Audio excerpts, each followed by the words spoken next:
Hello, hello, hello. Welcome back to the podcast. I have a very special guest with me today. I have Jess with me, and I wanted to give a little bit of a backstory to why she's on the podcast and a little bit of just a funny coincidence. So, we were at the KIT conference, which was like 3 weekends ago now, and we're at a party, and there's a bunch of people at a party, and I'm kind of like walking towards a room, and Jess is like kind of walking out, and we like bump into each other. She's like, "Wait, I know you." She's like, "I was looking at you across the room, and I saw your suit." And she's like, "I looked like your branding," and I was like, "This is the suit that I am wearing in all of my brand pictures."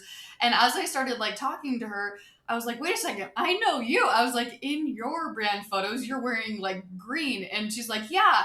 And so, anyways, I was like, "Oh my gosh, we've had a lot of direct message conversations," and so we just kicked it off from there. And then we had the chance to have a bunch of different conversations over the rest of the weekend. And I just had a really awesome time chatting with you and getting to know you. And so I'm so glad that you're here on the podcast with us today. Yeah, me too. I love it. I think that's been like one of the coolest things about starting this business has just been like the amazing friendships and people that I've met from all over the world that I otherwise would not meet. And yeah, it was so cool running into you. And I do feel like we just totally hit it off. One of those connections where you're like, have we been friends for a long time? Like, Yes, no, that for was, sure. that was amazing. And And so happy to be. yeah, and we honestly have been friends for a long time. We just didn't really like. I mean, we knew, but we didn't really know. And then like Yeah. it just expedited things meeting in person. And so I Yeah, know that that's going to be the first of many times for sure that we'll be meeting up in person. But absolutely. you are such a cool human, and you have such a cool Oh. story.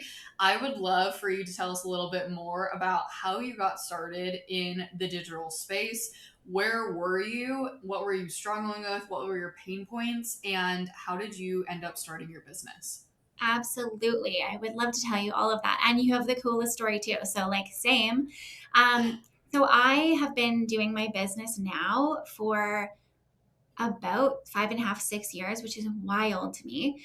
And before that, I was working in corporate as a marketer. Went to school for marketing, started in marketing living in Vancouver, BC. I'm Canadian. And I started out in the tech startup space and then ended up like just relentlessly applying. That's my vibe. I'm just relentless when I want something. Relentlessly applying to Lululemon until I got hired there. And I was there for quite some time leading their global marketing. I worked in agency life as well. I worked at Deloitte, which is a huge consulting firm. And my life at that point, like my early 20s and all the way through till having kids, like I lived to work. I do love marketing. I love working. I love what I do. But I definitely had like a very unhealthy hustle balance. And Yeah. also, that was kind of the corporate culture at the time. I don't know if it's shifted much, but it really was that. Like the people that Yeah. left at 5, you're like, oh, Alicia's leaving at 5. Like, look at her. She got here at Yeah. 8. Come on, that's long enough. So, anyways, I wasn't sure really what my life was going to be like once I had kids. I knew I always wanted to be a mom. Once I got pregnant, I thought, okay, I'm going to just take, we're very lucky. We get a maternity leave here of 1 year in Canada, which is wild. So I thought I'm going to take my maternity leave and sort of see how I feel. And Yeah. having my first daughter, Blair, she's 7 now, something just immediately changed in me. It was like a day after having her, I was like holding her, thinking like, I cannot go back to work the way that I know work. And like my Yeah. relationship to work completely changed. It was like suddenly I had this just wake up moment of like, whoa, there's so much more to life outside of just what I do for work and who I am at Yeah. work. And so fast forward to my maternity leave ending, I ended up taking a job. A friend of mine was running a nonprofit in Canada supporting women entrepreneurs, and it was Yeah. COVID. And they were going from all of these in-person events, like their whole business ran on in-person events. They were going Yeah. from that to shifting online. So they were like, how do we do this? Like, how do we like take our programming and make it digital? And I'm the kind of person, I'm like, I don't know, but I'll figure it out. Like I can do this for you. So I jumped in and I helped them basically take all their programming and turn their education offerings digital, make all of their online events and connection things all digital. And, as everybody knows, that lasted a long time. So not only was that like a huge transformation, but it also like really, they were able to impact like so many more people across Canada. So that was a really cool place to be.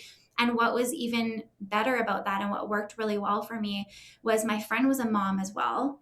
And her kids were like slightly older than me. So she's a little bit ahead in that journey. She was very career oriented, but she knew what mom life was like. So I had my daughter at home and we had a nanny and we were living in like a 1,100 square foot apartment, 2-bedroom apartment. So Yeah. sometimes I'd be like holding my daughter on my lap in a Zoom meeting because, as you know, like they don't always nap on schedule. They're not robots, right? So I'd be like, Yes. yeah, Blair wouldn't go down. And I'd be like, hang on, I got to go put her down. Or I'd be like breastfeeding on a call. And it Yes. was so cool to be in this culture that allowed me to have my baby on my lap or go take her for a walk or like, oh, I got to run to the doctor with her and have this flexibility. And it was this taste of freedom that I just knew like viscerally, I will never go back to not having this. Yeah. And there was part of me that was like, oh, there's still more.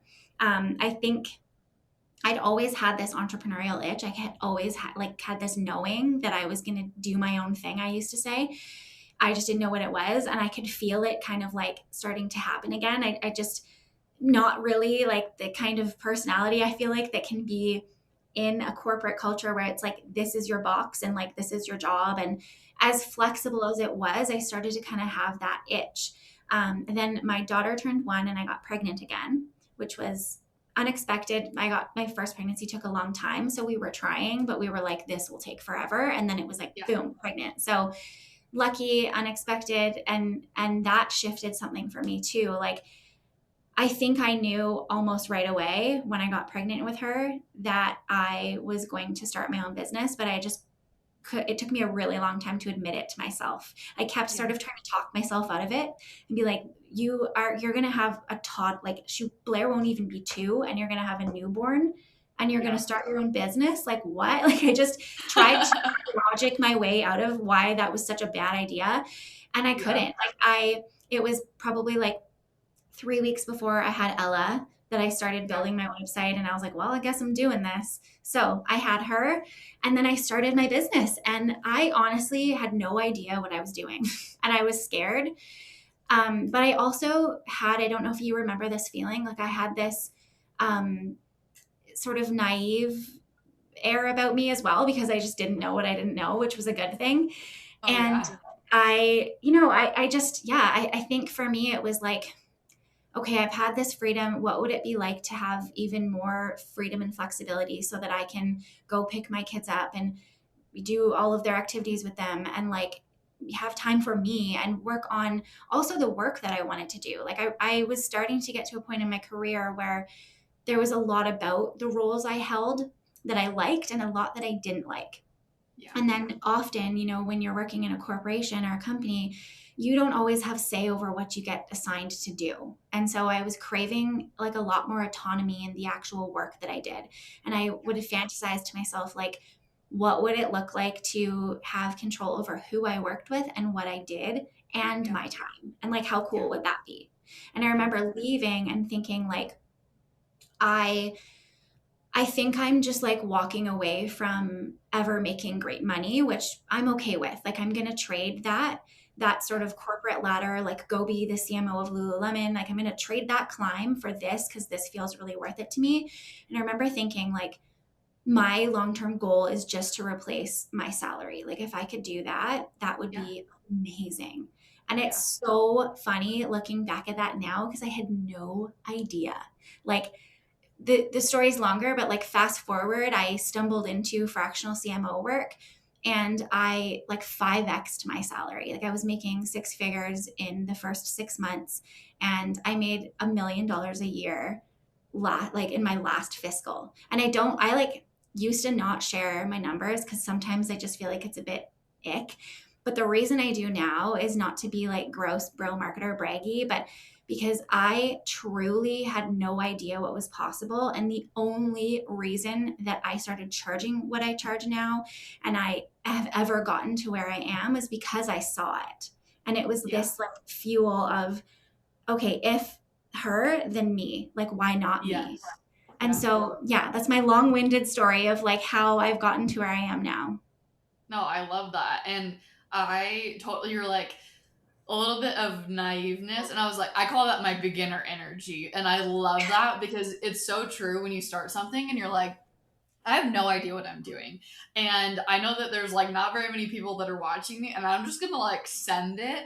And I told myself at the beginning of June, so the beginning of this month, I was like, I need to like figure out a way to like get more into that beginner energy again because it's so powerful of just like I'm just gonna go out there and do it. And I don't know how it's gonna work out. I don't even know what I'm exactly doing, but like I'm just gonna do it. And I think that there's so much power in that.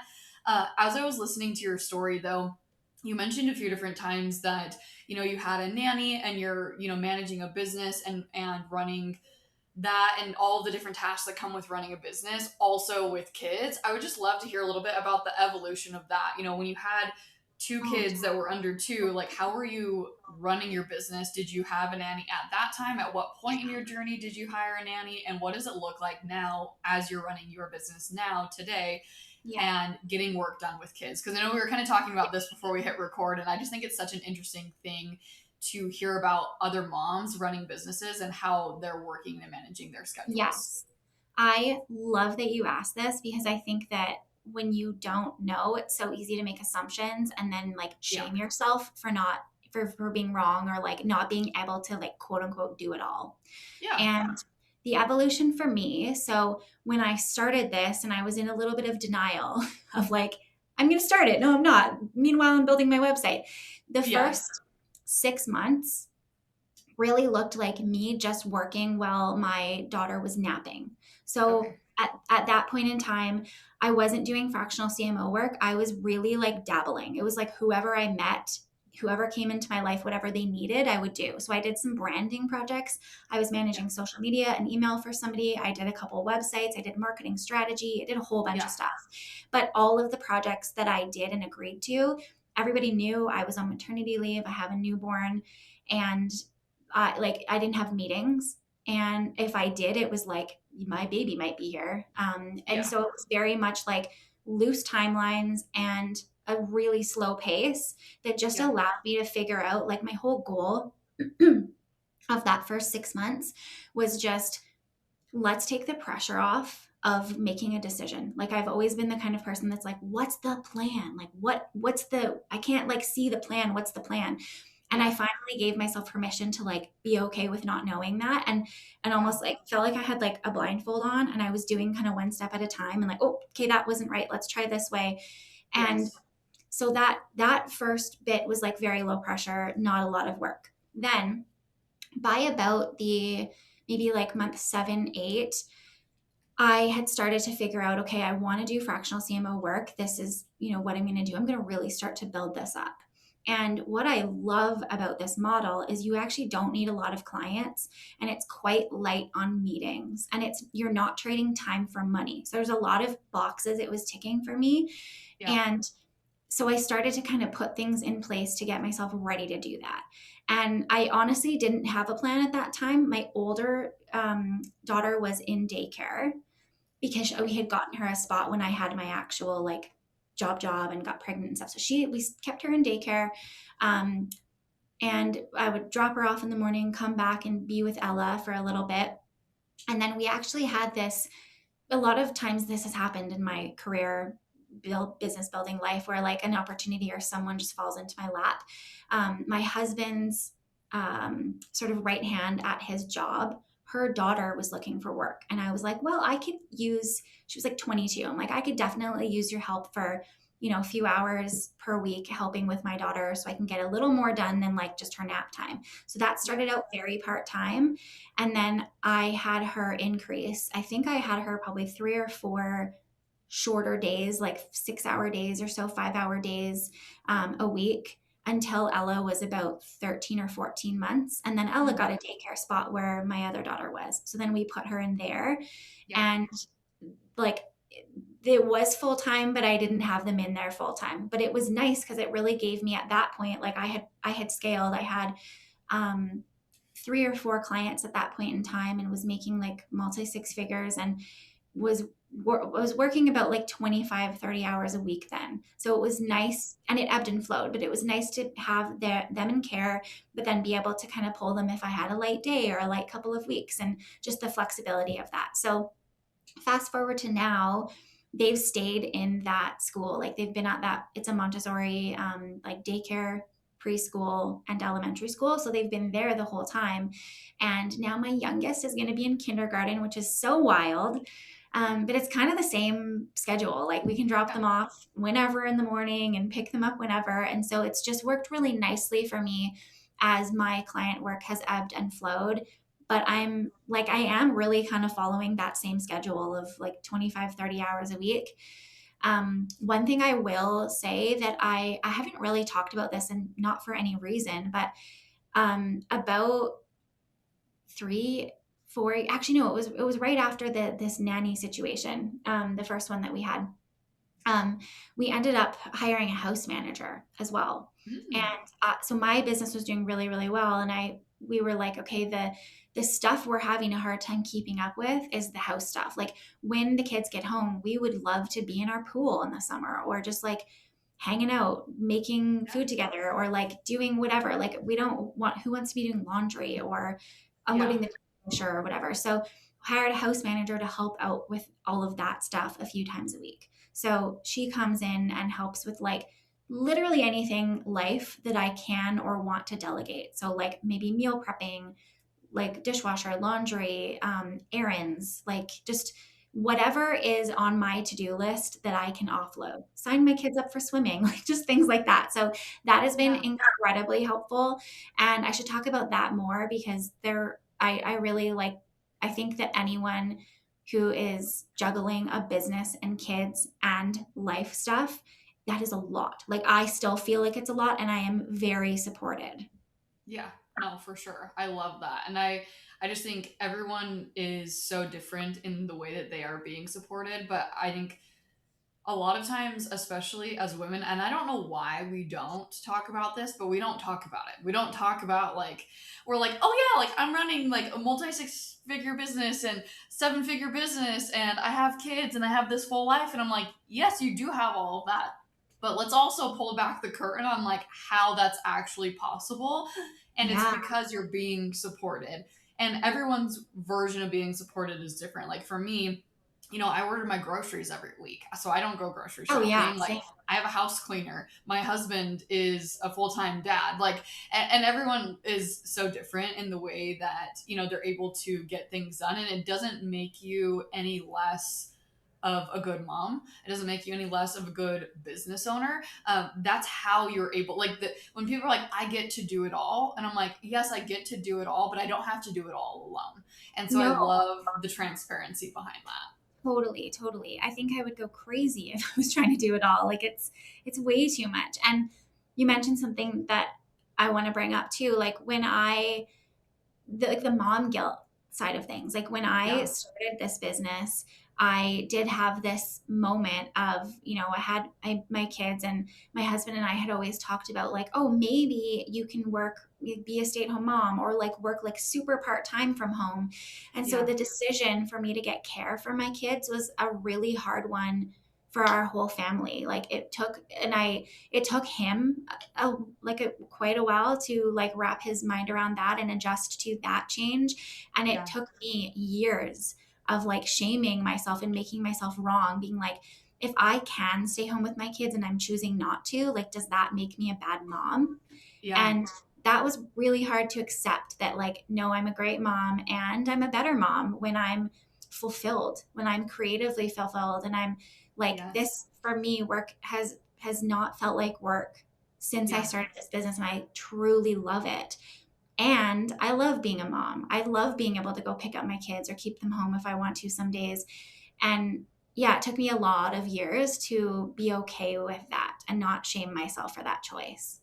I love that. I'm not gonna be able to find this post right now, but Macy McNeely, she runs the Sales Girl official Instagram account, and I Yeah. remember it was probably a few months ago when she was talking about this, but she was talking about how she puts her kids into or I think they have a nanny or something like that, or she puts her kids into daycare. I don't know, something along those lines while she's going to work.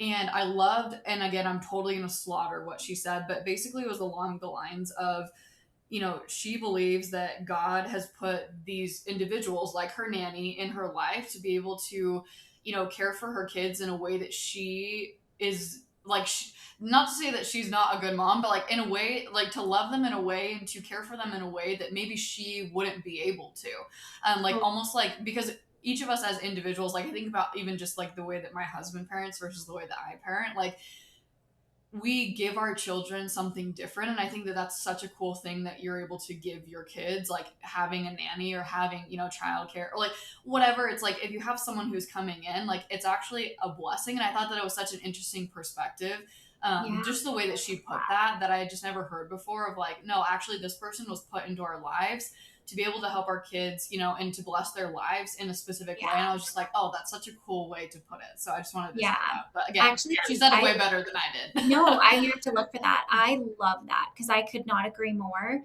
Like we've had two house managers slash nannies over the last while, and they've both been incredible, and they have loved our children like they're theirs. And Yes, exactly. there's like funny things our kids say and do that are like fully from them. And even when I think about like the preschool and daycare programs that my girls have been in, like they come home sometimes and the things they say and do, I'm like, what? Like my daughter, I had a hard day a few weeks ago and I was like crying in the morning about something. And I always tell them, I'm like, it's okay to cry, it's okay to have feelings and stuff. Yeah. And then she comes home from school and she's like, Mom, come here, come sit on the couch. I want to talk to you. I'm like, okay. Which like she does it. She's 5. She doesn't normally do this. I'm like, okay. So she's like, sit down. She's like, Mom, we're gonna have an emotions talk. And like go like full on like, how are you feeling? You were crying, like asking me all this stuff. And I'm like, I'm okay, like you're amazing. And it was such a like funny and touching and sweet conversation. And while she learned some of that from me, one of her teachers, they teach a lot about like emotions and being a good Yeah. friend and kindness and all of that. And they do some similar exercises like that at school. And so it's just really cool to see these other adults that have come into their life and the impact that they've had on them because Yeah. like otherwise they wouldn't, like it's just me and Craig and what we would be able to bring to their lives, which is great, but awesome still to have all the other influences. No, yes, I love that so much. Okay, I want to talk a little bit more about being a fractional CMO. So you said you chose that because it was ticking all of these boxes for you. Can you talk a little bit more about, though, like how did you even figure out like what a fractional CMO is? Because for me, I had not even heard of that terminology until you came into my world. I was like, I don't even know what this even is. So I guess first off, maybe explain to us what Yeah. even is a fractional CMO for Yeah. someone who's never heard of it before, and then how did you come upon becoming a fractional CMO? Yes. Okay. So a fractional CMO, fractional chief marketing officer, which is like the top role in marketing, if you look at like a corporate org chart, Yeah. essentially what the role is somebody who leads marketing strategy and a marketing team. So you're doing strategy, leadership, advisory, like you're not actually doing any marketing. And I came across this actually because I had had like multiple career crises. And I was like, I kept like going through this loop in my career, first in corporate, then when I started this business. And I'd Yeah. have the same internal dialogue of like, okay, I love marketing. And I'd either like start a job or get promoted into a different role, or I would get a new client. And I Yeah. always really loved like the beginning of it. And I loved like digging in and understanding the business and the challenges and what's going on and like, okay, here's what we should do and putting a plan. But like once it got to actually, okay, now Jess, like go do the plan, go execute on this and then like refine it and all the things.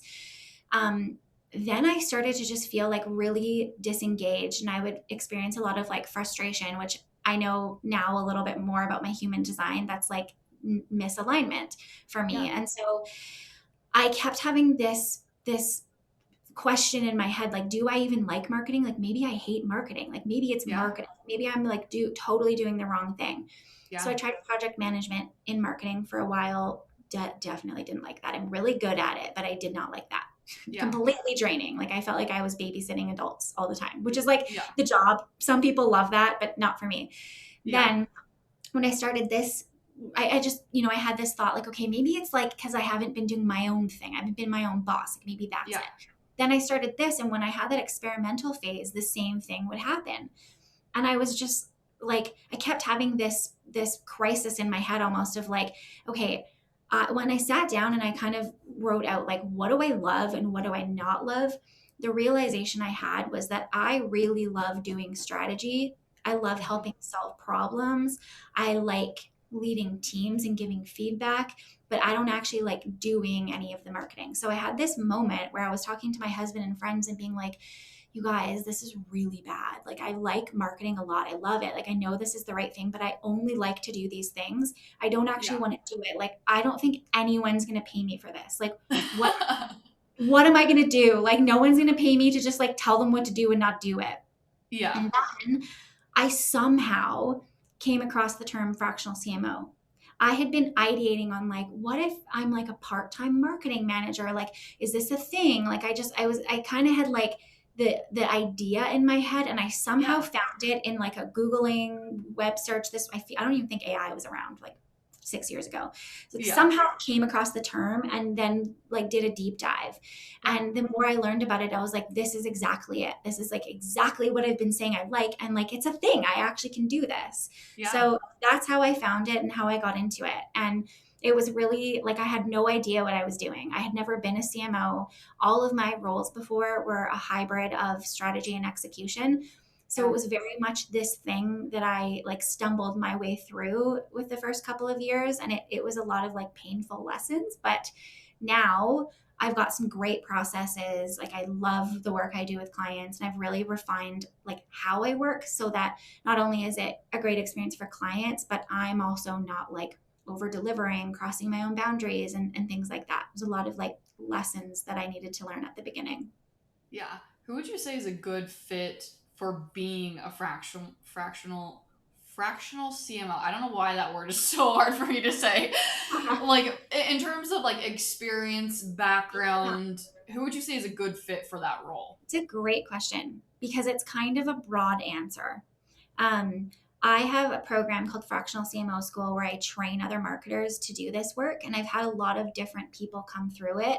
I've had people who are copywriters, I've had social media, like people who've been specializing in social media, I've had Yeah. people who have been doing it all either for someone or for themselves in the online business space or Yeah. any industry. Like fractional CMO work is not just the online space, it's like manufacturing, like e-commerce, tours, like it's everything. Okay. And so I find that if somebody if someone thinks about marketing as a bigger picture than the thing that they do, like if you're a copywriter but or you do ads but like, okay, it's more than just the ad. The landing page matters, the email sequence matters, actually the strength and positioning of the offer matters, and Yeah. we need testimonials. Like if you're thinking about marketing as an ecosystem and you're looking at the whole strategy and you're thinking like a business owner, like will this move the needle? Like will this get results? Like why are we doing this? Not just like, okay, I'll go do that. Yeah. It's so much more about how you think than your background, which Mm. can be funny for people to wrap their heads around. But Yeah. I can say that with confidence now because I've had people with various different backgrounds come through and go on to be really successful as a fractional CMO. So it's a lot more just about how you're thinking. No, I love that so much. So you've had the opportunity. I mean, kind of opportunity, but also like you're a hustler and you've gone out and found these people. You've been able to work with some of the biggest names in the online space. I want you to kind of give us like a little bit of like the behind the scenes as you go into a business like, someone who is a big name, or just any business, like as a CMO, what is the very first thing that you go in and audit? And what is the most common money leak that you find that creators had no idea was even there?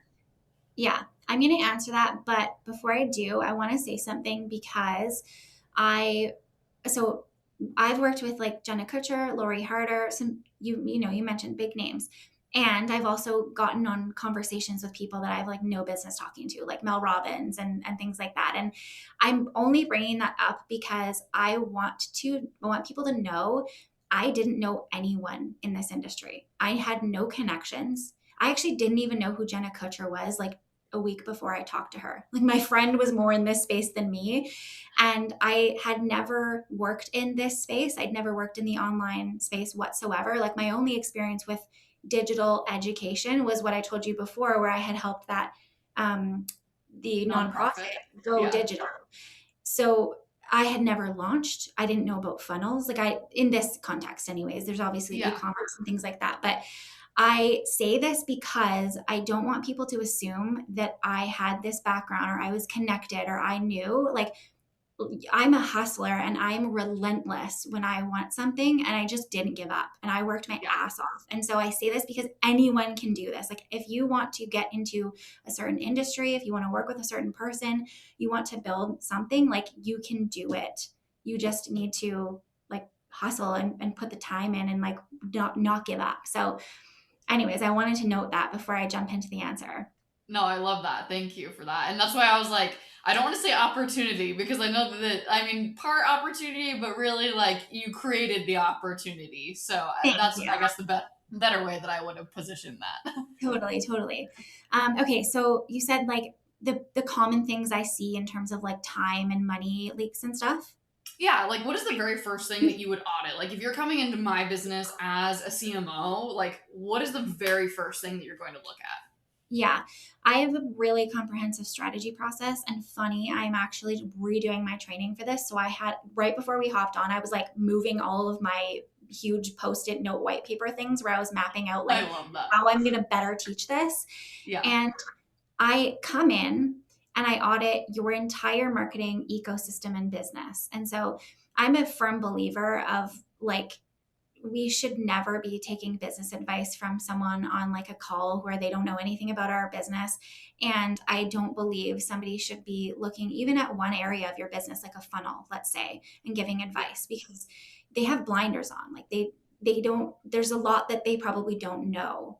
And Yeah. how do you know if this is the best opportunity? So I come in, I always start with like really understanding your revenue, your profit margins, because that's such a big indicator of like, what are we working with here? Is there, an offer that's really profitable? Is there, how much budget do you have to play with for marketing? And what are you currently spending on marketing? So I like to have Yeah. that as an understanding. Then I jump into your offer suite. And I like to understand like what are all the things you've sold that you're currently selling, maybe that you want to get rid of, maybe that you've thought about introducing into your world, Yeah. and in relation to your audience and your ideal client or clients, like, Yeah.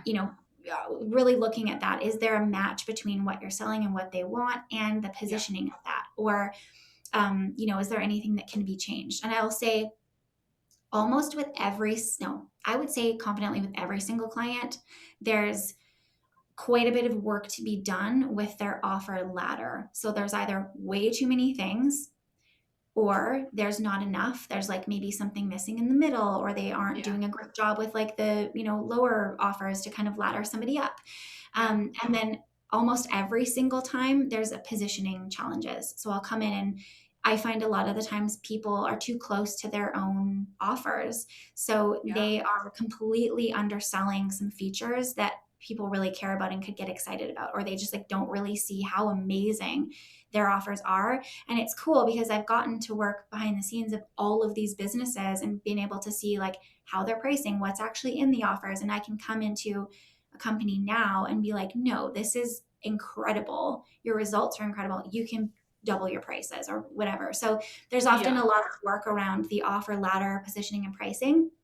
Then we move into like your actual marketing. So what channels are you on? Often I find, I'd say like 60, 70% of the time, maybe more, people are doing too much. And what ends up Mm. happening is they're on too many channels, and it's like the 80-20 rule, right? Like there's Yeah. 20% of what they're doing is actually responsible for driving results, but there's opportunity there to improve everything. they just Yeah. don't have time because they're spending Yeah. 80% of their time over here trying to get YouTube to work or trying to go on TikTok. And it's Yeah. this fallacy of like, oh, it's just repost, or it's just, it's not that much more time, but I find there's death by a thousand cuts in these businesses because the teams, especially the industry that I've been specializing in over the last 5 years, the teams are small. Even the big teams, like even, Natalie Ellis size company, Jenna Kutcher, like even those teams, which are quote unquote big for this industry, are small and Yeah. time is limited. So it's really like all about coming in and sort of identifying like what are the things we can stop, where it's like a piece of Jenga where we're going to pull this out and it's going to have no impact on anything besides giving you some time back. Yeah. So those are usually huge wins for time back. And then there's like this ripple effect of better results in the places that are already working because they actually have time to go do that stuff. I love Um, that. yeah. Can you And then expand a from little bit? Sorry, can I your, just interrupt you and expand? So you said that people are oftentimes on too many channels. What would you say, like, again, it's going to be different for each person and based off of how big their team is, but what would you say is like typically too many? Like, what is your number that you found like this is what is very sustainable, especially if we're talking to like, well, not even thinking about like the Jenna Kutcher size because I'm not that, and most people who are listening to that aren't yeah, that. Solopreneurs, what would yeah, you say is too many, and what are the best channels or channel that you found for this industry being in the digital product space?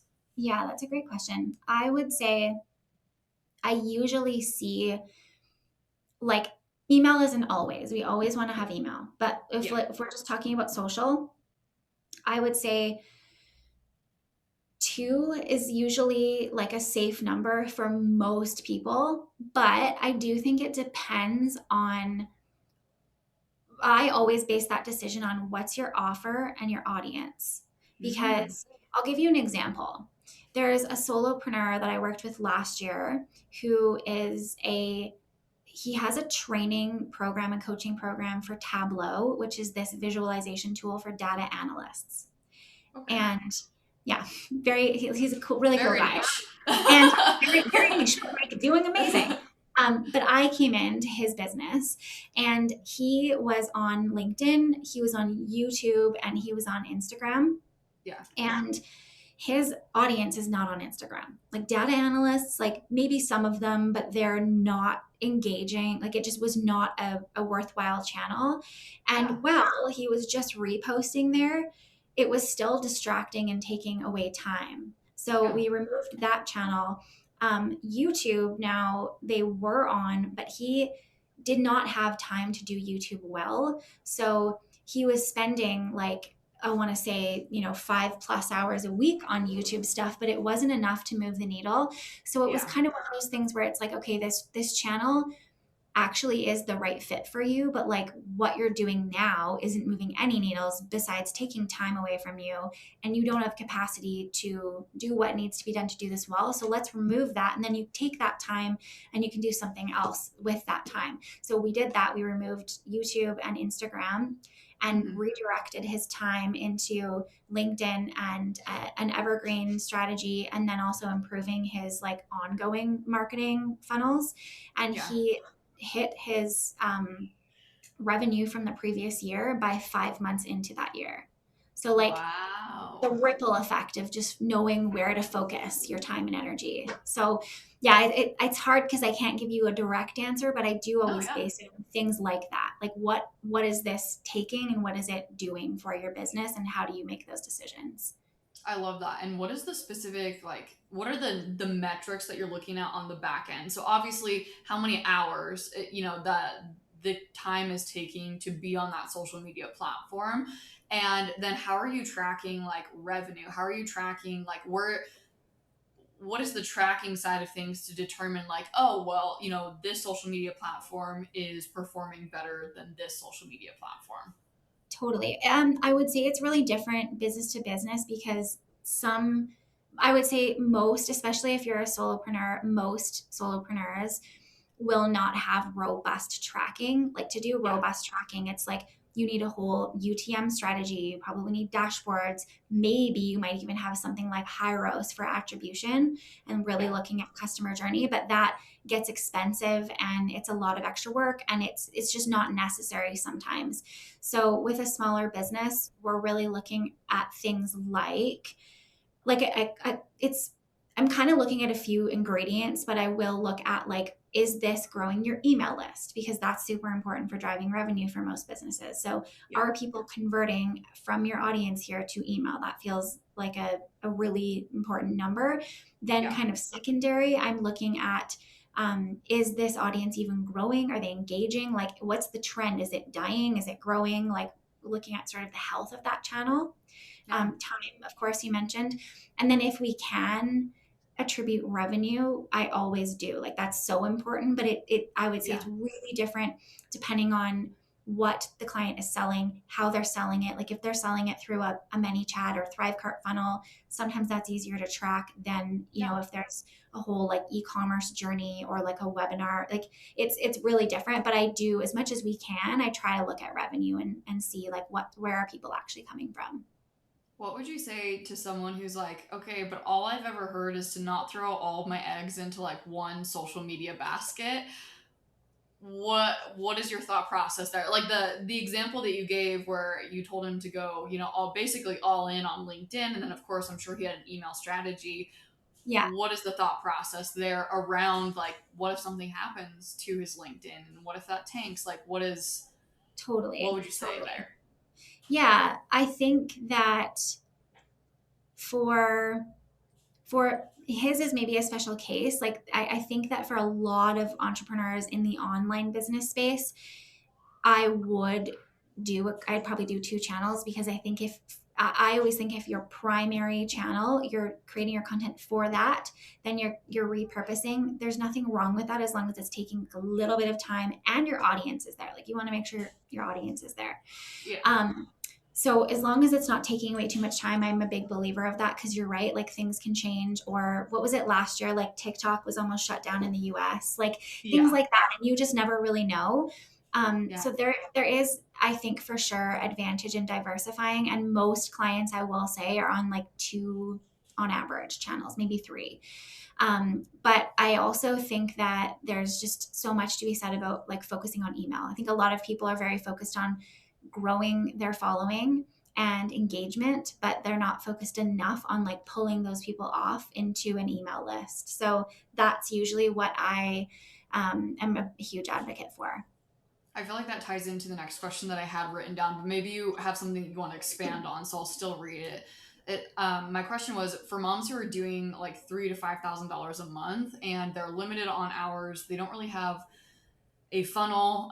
What are 2 to 3 marketing moves that you would tell her to focus on, and maybe something that you often see that you would want her to stop doing as well? And you mentioned email and people not focusing enough on email. Is there anything else that would come up there in terms of that question? Um, yeah, and there's two camps of people. So I'll talk to both of them. Number one, in my brain, if you're making, you said 3 to 10,000 or 3 to 5,000. Yeah, 3 to 5 thousand, or Yeah. under $10,000 a month. If you're in that camp and your revenue's coming from digital products, I would say, I think what I see the most in this space of digital products, whether you're making 3,000 or 300,000 a month, is that people often are looking for like the silver bullet or the magic bullet, and they're like constantly doing and trying new things, and there's nothing wrong with that. But usually at most of the time when I come into a client's business, it's the basics that make a huge difference, like a huge difference. So if you're making like $3 to $5,000, I would look at really basic things. Number one, like are your offers positioned well and not well? Like don't decide this yourself. Ask people who are your ideal client or someone who's like a copywriter. There's so many amazing copywriters that will do like a 1 hour audit, power hour. Yeah. Get someone else's opinion because you often understand your offer and other people don't. That's like number one. Yeah. Number two, people do not talk about what they sell or do enough. and I say this all the time, like friends, audience who knows and like you, like we want to support the people in our world that we love. But often we're like, yeah, I don't even know what they do. Like, I don't know. They do something with like computers or whatever, right? So Yeah. talk about what you do. And like, I understand if it feels weird at first. I used to feel the same, but it totally changed my brain chemistry when I looked at it as like, no, this is service. Like, what, like, I love what I do and I know that I can help people change their business. Yeah. So if I share that and I can help them make more money, have more time in their life, like why wouldn't I share that? Like it's selfish of me not to share. So Yeah. sharing what you do. And then I would look at the basics of your marketing. So like I'll give you a funny example because I'm making some shifts in my business right now. And I, for example, have a bunch of different freebies and sort of smaller offers that are, for marketers, for fractional CMOs, and I Yeah. have no sales email sequence. So people just like dead end. Like, what? Mm. Worst Yeah. marketer. That's like the cobbler's shoe thing. So there's probably a lot of that. And I say that because there is in every single business that I come in and audit where Yeah. there's either a gap for something that is really basic that needs to be there, or there's something Yeah. that's not performing well. Like you might have a Mm. sales sequence that you wrote 3 years ago, but when's the last time you looked at it? What's the open rate? What's the click through rate? Are you adjusting it? Do you have pinned posts about what you do and your freebies to grow your list? Like it's kind of the boring things which people don't love hearing, but Yeah. those things are the things that will come in. I'll make recommendations. My clients team will change things. And suddenly they'll be completely booked out. Or their email list will be growing by like an extra 500 people per month. Like it's Yeah. kind of the small, boring stuff, No, honestly. I love And then that. yeah, and then the other camp of people, if you are making like 3 to 5K plus, and you want to be making more, maybe you're like a service provider, I think there's a couple paths. Like number one is if you absolutely love what you do and you love doing. Maybe you're a copywriter who really loves it, or you do ads and you really love it. I find most really talented marketers are not charging enough. So you can probably honestly like double your rates and still get great work. And sometimes you get more work because there's this like perception of premium positioning. Yeah. And when you are sort of in this race to the bottom of everybody else and this lower pricing, there's so much more competition and there's so much more price shopping. Yeah. And when you decide, no, I'm actually really good at what I do and I'm premium, I'm going to price that way and I'm not for everybody, Yeah. then suddenly you can find yourself with like way less clients and making way more money. So that's the path if you're like doing. Yeah. If you're similar to me and you love the strategy side of things, I'd say look into fractional work, which can work for marketers. I know a lot of fractional CFOs and I know a lot of fractional COOs, which is more like the operations side, Yeah. and then kind of full business strategy. So yeah, I'd say like either path is a really quick, easy way to like double, triple, quadruple what you're making. I love that. And I love that your answer to this wasn't actually like, oh, you should go out and you should also try this and you should also try this. It's actually not doing more, it's doing what you're already doing that much better. And I love that answer because that applies to anyone at any level. Like you were saying, like whether or not you're making $3,000 a month or $300,000 a month, like this is exactly what you need to hear. And that was something that I needed to hear too, where you're like, how many of like your funnels dead end or like were written 3 years ago? And I'm like, I have a lot of those. I have a lot of those that and it's on my to do list for sure. But I think that it's so, for me at least, like I'm like, well, I would so much rather like go set up this new thing or like go to do this other thing. But in reality, like, especially if we're looking at, building a sustainable business where we're not working a lot and we're still able to make a lot of money, it really is in the optimization, which is that really unsexy thing. But that Really. truly is the reality. So I love it's not do more, it's do it better. So thank you Yeah, for sharing do that. less but better. That's like my MO. Yes. Okay, my next question for you. You kind of have shared a few different before and after type results, but I would love to know if there's anything else that comes to mind here. Like when it comes to a before and after result of a client where you did one structural change with them or something that you optimized that moved revenue or time saved more than anyone really expected. And maybe that was something that was big, or maybe it was something that was small, but just kind of something that was surprising, either maybe to you or to the client. Yeah, yeah. Um, yeah, the first thing that's coming to mind is we have a client in the health, like functional health space, and we knew outside looking in her website needed work, and it was very much like her offers had bare bones information, and the only way they were really selling was when she would get on stories and talk about them. And Yeah. if you just looked at the website, you're kind of like, what is this? I don't really know what I'm buying. Yeah. So we redid the landing page copy and design and checkout cart, and she completely sold out in, it was like 6 weeks or something. That's So crazy. that was like, we knew that was going to work, but we did not know how much demand was already there, and where people were just confused and they were kind of like, I don't really know what this is, right? And how much it was relying on her to sell. Yeah. Now we actually don't even talk about that offer anymore, because it literally sells without her talking about, like, she can't talk about it because there's like a wait list always without her talking about it. So if she does, it's just like people are disappointed because they can't buy that. So That's that was crazy. like probably one of the most surprising pieces from like a revenue perspective, and Yeah. was time saving for her too, to not have to be promoting that. Yeah. Would you like a little bit more context? So you changed the checkout page, you changed, well, I guess updated all of that. Did she also then increase her marketing? Like, was she selling more on Instagram stories in, the time period that it took to be booked out? Or was it like she was doing exactly the same and that was all that changed? She was doing exactly the same, and that was all that changed. Like, we That's redid crazy. her landing page, got a whole overhaul, because it was Yeah. not, I would say it wasn't really a landing page, it was like one block of content. So we did a Yeah. full proper sales landing page. And Yeah. then instead of it being this weird cart, like it was a very like funky setup, we used, I think it's set up on, it's Thrivecart. We just might have shifted it over. Anyways, I think it's Thrivecart. Yeah. And it's like fully optimized. Like, it's got testimonials in it, and you're like reminded of what you're buying, and there's a payment plan option and things like that. So basics, but it really helped. So all that we did was, she changed that. We did a little small promotional push, and we were like, whoa, stop, like, it's sold out. So now, like I said, she doesn't talk about it. It's like Yeah.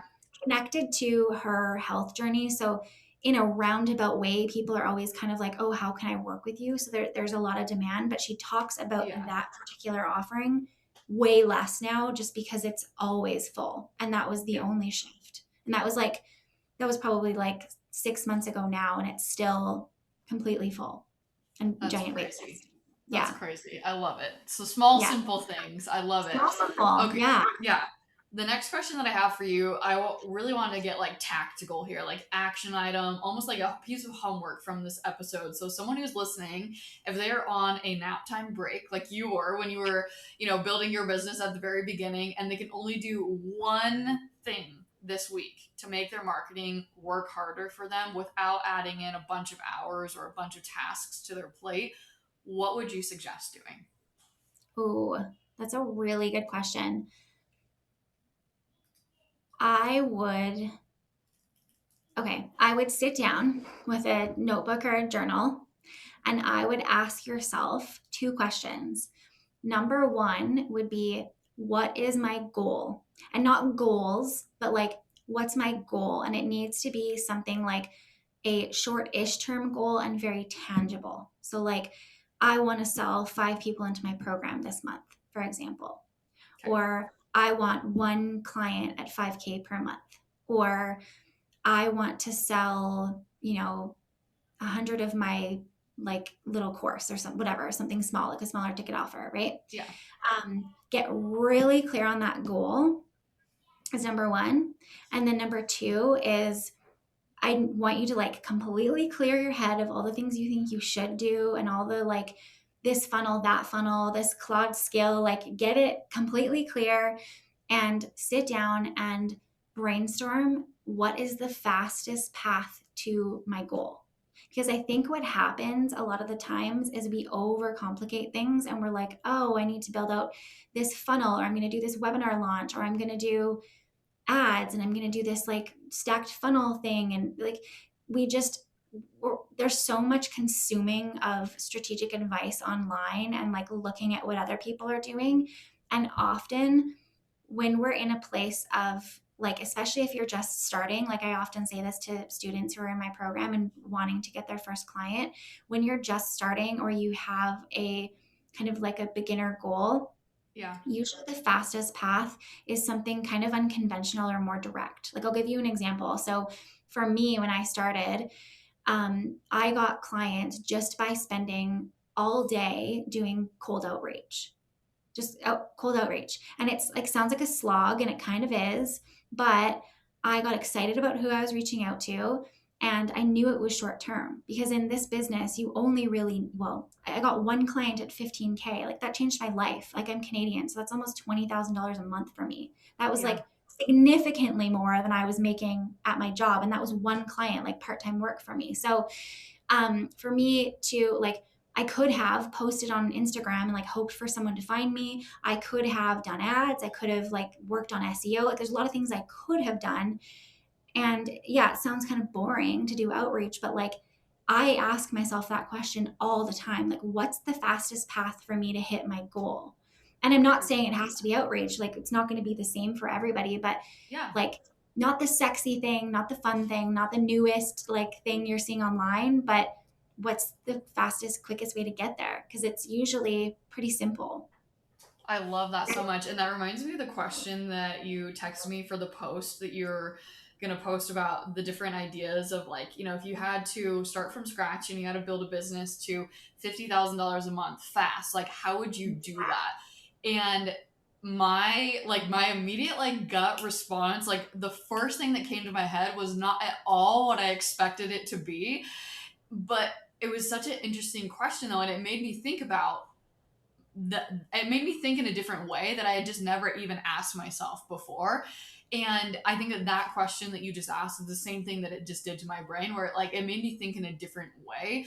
And Yeah. it made me think about a question that I like to ask myself, and I teach inside of my offers as well when it comes to scaling is, and we always like to ask ourselves like, how can I make more money? And it's like, okay, that's not a bad question, but if you ask yourself like, how can I make making the amount of money that I'm making right now even easier, what you'll notice is that you reduce hours worked, but also in the process of doing that, in the process of simplifying, you're also most likely, like I would say 99% chance, you're also going to make more money in that, in the process Yes. of that as well.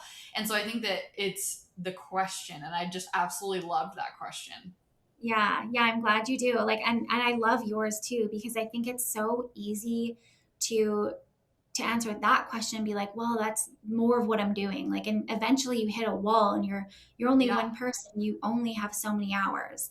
And so I find too with marketing and selling your business or selling your services, people often have this massive to-do list of all the things they could do, should do, feel like they need to do. Yeah.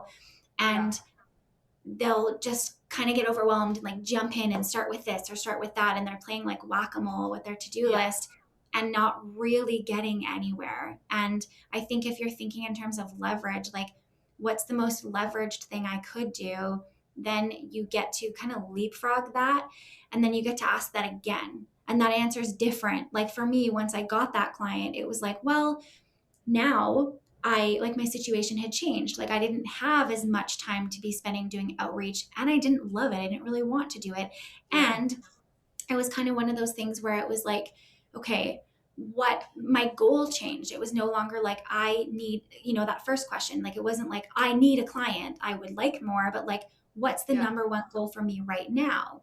Okay, now I want to position myself as a CMO and be getting inbound leads. Okay, if that's the number one important thing, what's going to be the thing that's going to be fastest for me to get inbound leads? So it's Yeah. it's like both of those paired together can get you to a place of like, okay, what's important for me right now? Not just this idea that I'm seeing that I think I should try from Instagram or something. No, I love that. It's the quality of your life is on the other side of the quality of your questions. And I think so oftentimes as business owners, we want someone to just hand us the answer on this like golden platter and be like, this is the answer for you. But I've learned, and I'm sure you can also relate to this, that throughout my years in business, the best strategies that I've ever found, the best things that I've ever implemented, have actually not come from, a coach or a course like handing me this answer on a golden platter. It was a question that I had to sit with and ask myself and reflect on and dive deep into. And that is how I've been able to make, the changes that I needed to make to work less and to make more.